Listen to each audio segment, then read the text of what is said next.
حدیث طیبہ ہے. میں مختصر یہ کہ جب حضرت جعفر طیار رضی اللہ تعالیٰ عنہ آپ دربار میں تشریف لائے اور کفار نے یہ نجاشی کے سامنے موقف رکھا کہ یہ ہمارے عزیز و اقارب ہیں، ان کے یہ جو مسلمانوں کا گروپ اور جتھا تمہارے پاس ہے، ان کے والد آباء و اجداد نے، ان کے چچاؤں نے، ان کے ماموں نے، ان کے عزیز و اقارب نے ہمیں بھیجا ہے کہ ہم ان کو واپس لے کر آئیں، اس لیے آپ انہیں ہمارے ساتھ رخصت کریں، ہمارے ساتھ بھیجیں. تو حضرت جعفر طیار نے مسلمانوں کی نمائندگی کرتے ہوئے فرمایا، آپ نے کہ ہم گفتگو کرتے ہیں. حضرت جعفر نے کہا اس کافروں کے سردار سے کہ پہلے تم گفتگو شروع کرو. اس نے کہا نہیں، کہ پہلے آپ شروع کریں. مقصد یہ تھا کہ وہ جو بات کریں گے ہم ان کا رد پیش کریں گے، اور یہی حضرت جعفر کا بھی موقف تھا. لیکن جب اس نے کہا کہ نہیں آپ پہلے گفتگو کریں، تو آپ نے بڑی حکمت و دانائی کے ساتھ گفتگو شروع فرمائی اور ایسے سوالات، ایسی باتیں کی کہ جس کا اسے جواب دینا پڑا. آپ نے فرمایا کہ ان سے، نجاشی سے، کہ ان سے پوچھو کہ کیا ہم آزاد ہیں یا غلام ہیں. تو اس نے کو کہنا پڑا کہ ہاں یہ آزاد ہیں. پھر آپ نے فرمایا ان سے پوچھو کہ کیا ہم بھاگے ہوئے غلام ہیں کہ یہ ہمیں پکڑنے کے لیے آئے ہیں. تو انہوں نے کہا نہیں، یہ غلام بھاگے ہوئے غلام نہیں ہیں، یہ آزاد لوگ ہیں. پھر آپ نے کہا کہ ہم نے کسی کا مال غصب کیا ہے کہ یہ وہ ہم سے لینے آئے ہیں. اس نے کہا، کافر نے کہ سرداروں نے کہا کہ نہیں، انہوں نے کسی کا مال غصب نہیں کیا. پھر آپ نے فرمایا کہ کیا ہم نے کسی کا کوئی قرض یا مال جائیداد دینا ہے کہ جس کی وجہ سے یہ ہمیں پکڑنے کے لیے آئے ہیں. اس نے کہا نہیں. پھر آپ نے فرمایا کیا ہم نے وہاں کوئی قتل کیا ہے کہ جس کے قصاص کے بدلے میں یہ ہمیں یہاں پکڑنے کے لیے آئے ہیں. تو اس نے کہا کہ نہیں، آپ نے کوئی جو ہے وہ اس قسم کا عمل نہیں کیا. تو پھر آپ نے فرمایا کہ پھر ہمیں یہ لوگ کیسے لے جا سکتے ہیں جب ہم نے نہ ان کا قتل کیا ہے، نہ ہم نے ان کا مال دینا ہے، نہ ہم ان کے بھاگے ہوئے غلام ہیں، جبکہ ہم آزاد اور عزت دار قبیلوں میں سے ہیں، تو پھر یہ ہمیں واپس کیسے لے جا سکتے ہیں. ایسی گفتگو کی کہ جس سے نجاشی مطمئن ہو گیا کہ ہاں واقعی یہ مسلمان، انہیں یہ حق ہے کہ یہ جہاں بھی مرضی جا کر اپنی زندگی گزار سکیں. اسی طرح ایک دو عملی حوالے سے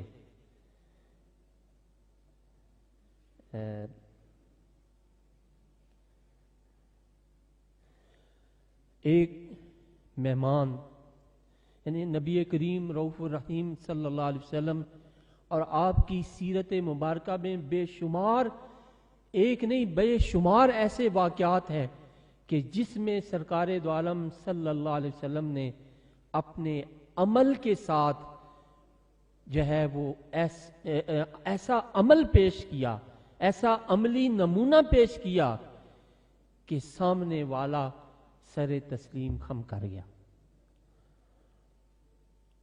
ایک انسان، ایک کافر جو ہے وہ حضور پاک صلی اللہ علیہ وسلم کا مہمان بنا. رات کو سویا، نبی کریم صلی اللہ علیہ وسلم نے کھانا اس کو پیش کیا، بستر عطا فرمایا، اور کیونکہ وہ بدنیتی سے آیا ہوا تھا، اس نے رات کے پچھلے پہر بستر پر غلاظت کی اور دیکھا کہ سب لوگ سو رہے ہیں. وہ وہاں سے نکل گیا. اب نبی کریم صلی اللہ علیہ وسلم بیدار ہوئے، مہمان کی خبرگیری کے لیے تشریف لے گئے. دیکھا کہ بستر پر غلاظت ہوئی ہے اور مہمان بھاگ چکا ہے. آپ صلی اللہ علیہ وسلم نے اس بستر مبارک کو اپنے ہاتھ سے دھویا، اس کو صاف کر رہے تھے کہ اس مہمان کو یاد آیا کہ میری تلوار تو وہیں رہ گئی ہے، اور وہ اس خیال سے کہ ابھی سارے لوگ سو رہے ہوں گے وہ واپس آیا. واپس آ کر اپنی تلوار لینے کے لیے، تو نبی کریم صلی اللہ علیہ وسلم نے کوئی غصہ نہیں کیا، کوئی اس کو عتاب نہیں کیا، بلکہ اس کو دیکھتے ہوئے آپ صلی اللہ علیہ وسلم نے فرمایا، بھائی تم اپنی تلوار یہاں بھول گئے تھے، وہ پڑی ہے لے لو. آپ نے کوئی ناراضگی نہیں فرمائی.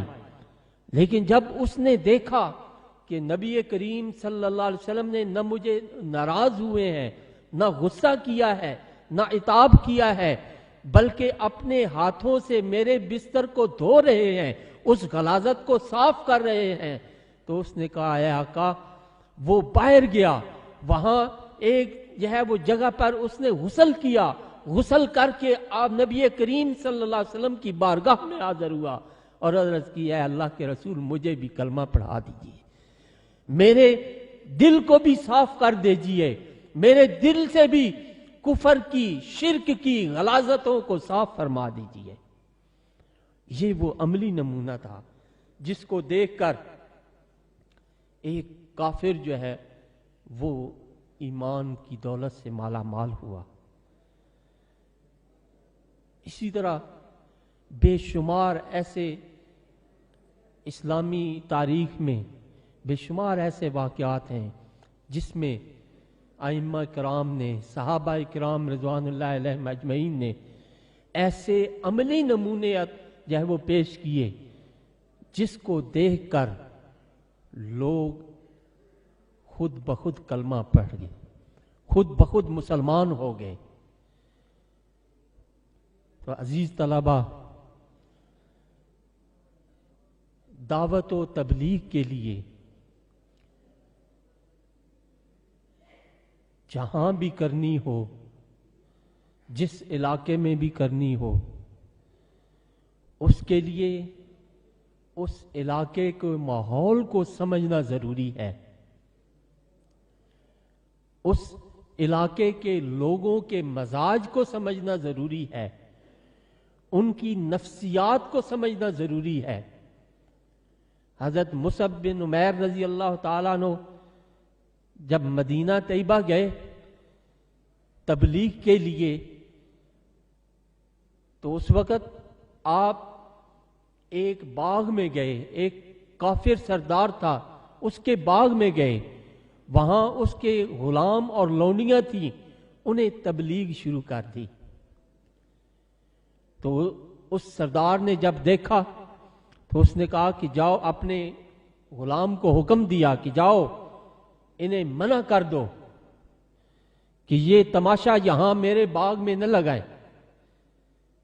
وہ غلام بھی مسلمان ہو چکا تھا، وہ گیا اور چکر لگا کر واپس اپنے آقا کے پاس آیا اور اسے کہا کہ وہ میں نے بہت ڈانٹا ہے، میں نے بہت سمجھایا ہے، لیکن وہ میری بات نہیں مانتے.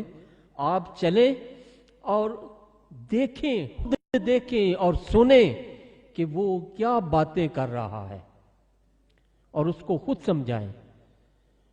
وہ آقا تلوار وہ نیزہ لے کر بڑے کر و فر کے ساتھ وہ سردار اپنے باغ میں حضرت مصعب کے پاس پہنچا اور اپنے نیزے کو زمین پر گاڑ کر بڑے کر و فر کے ساتھ کہا کہ تم نے کیا تماشا لگا رکھا ہے، فوراً میرے باغ سے باہر نکل جاؤ۔ تو حضرت مصعب نے کوئی غصہ نہیں کیا، کوئی پریشان نہیں ہوئے، کوئی گھبرائے نہیں، بلکہ بڑے دھیمے انداز میں اسے کہا میں چلا جاتا ہوں، لیکن میری بات سن لو کہ میں کیا کہتا ہوں۔ اگر میری بات تمہیں پسند آئے تو سن لو، لیکن اگر تمہیں پسند نہ آئے تو تم کہو گے تو میں تمہارے باغ سے چلا جاؤں گا۔ اس نے کہا ٹھیک۔ انہوں نے جب قرآن پاک کی آیات پڑھنا شروع کی تو اللہ تعالیٰ نے اس کے دل کو نرم کرنا شروع کیا۔ تھوڑی دیر بعد اس کی آنکھوں سے آنسو جاری ہو گئے اور وہ مسلمان ہو گیا۔ صرف خود مسلمان نہیں ہوا بلکہ اپنی ساری جو خاندان فیملی تھی سب کو مسلمان کروا دیا۔ تو یہ دائی کے لیے ضروری ہے کہ وہ ماحول کو بھی سمجھے، نفسیات کو بھی سمجھے، اور بے شمار ایسی خصوصیات علماء کرام نے بیان کی ہیں کہ جو دائی کے لیے نہایت ضروری ہیں کہ جب بھی وہ دعوت و ارشاد کے لیے اس کام کا بیڑا اٹھائے تو پھر پہلے وہ ان صفات سے متصف ہو، جس میں زبان کا نرم ہونا، کہ نرم پیارے اور دھیمے انداز کے ساتھ گفتگو کرے، حسن اخلاق کا پیکر ہو، بات کرے تو دلائل کے ساتھ کرے، پیار محبت کے ساتھ کرے، اپنے مخاطبین اور اپنے سامعین کی عزت نفس کا خیال رکھتے ہوئے بات کرے، کوئی ایسی بات نہ کرے کہ جس میں سننے والے اپنا تمسخر سمجھیں، اپنا مذاق سمجھیں، اپنی بے عزتی سمجھیں۔ اور دائی دلائل کے ساتھ، قرآن و سنت کے دلائل کے ساتھ، زمانے کے تجربے کے ساتھ، پند و نصائح کے ساتھ اور زمانے کی نبض کو سمجھتے ہوئے اس کو یہ دعوت کا فریضہ دینا چاہیے۔ وقت کافی ہو چکا ہے، اس لیے میں اپنی گفتگو کو انہی الفاظ پر سمیٹتا ہوں کہ اللہ کریم ہمیں جس کام کے لیے منتخب فرمایا ہے، جس دین کو حاصل کرنے کے لیے ہمیں توفیق عطا فرمائی ہے، اللہ کریم اس کو ہمیں صحیح طور پر سمجھنے کی توفیق عطا فرمائے اور اس کو اس انداز میں لوگوں تک پہنچانے کی توفیق عطا فرمائے جو نبی کریم صلی اللہ علیہ وسلم کے اسوہ حسنہ سے ہمیں تعلیم حاصل ہوتی ہے۔ اللہ کریم اس ادارے کو، اس ادارے کے اساتذہ کرام اور طلباء کو، اس ادارے کے بانی و سرپرست کو اللہ کریم عزتوں اور عظمتوں کے ساتھ مالا مال فرمائے۔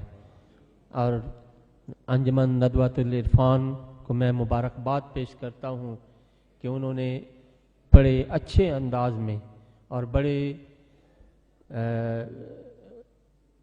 خوبصورت موضوع کو، جس کو جو وقت کی ضرورت بھی تھا، اس کو اجاگر کرنے کی کوشش کی ہے۔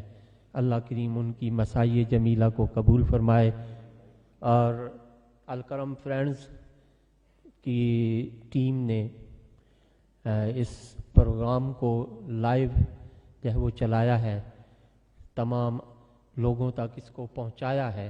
اللہ کریم ان کی بھی مساعی جمیلہ کو منظور و مقبول فرمائے۔ وآخر دعوانا ان الحمد للہ رب العالمین۔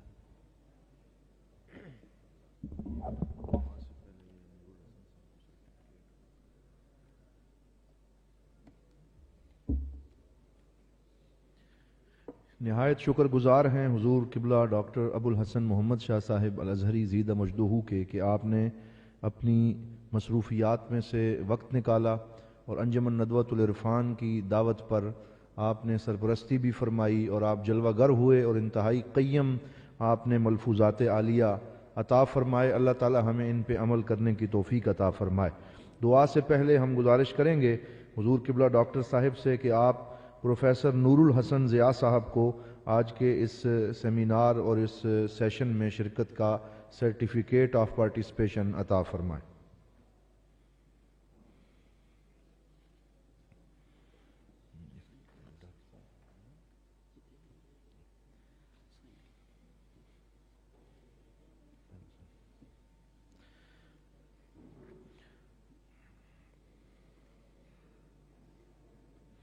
اور اسی طرح ہم گزارش کریں گے حضور قبلہ ملک محمد بوستان صاحب زیدہ مجدہ سے کہ آپ حضور قبلہ ڈاکٹر صاحب کی خدمت میں بھی ہماری طرف سے یہ ہدیہ محبت جو ہے وہ پیش فرمائیں۔